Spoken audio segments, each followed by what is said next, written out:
Hello everyone, welcome to our channel Plants, Crochet, Cooking and more. Today it is not going to be any cooking or my garden video. It is going to be a video in which I am going to show you how to make something with paper. So let's do this DIY project.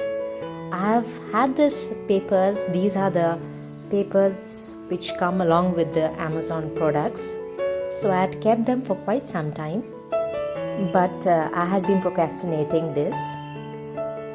But today I got a request from a young lad to make a basket out of this waste paper. So here I have decided to do so. So this is for you, Ayush, and as well as the other viewers who are watching this. I hope this video is going to be an informative one for all of you.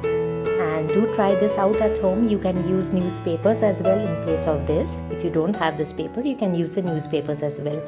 And I've taken 1-inch strips. You can make it a bit bigger than this or even a little bit narrower than this as well. So let's continue with this project, and do consider subscribing to our channel if you are new, and of course do like, share and comment on this video. So come on, let's do it!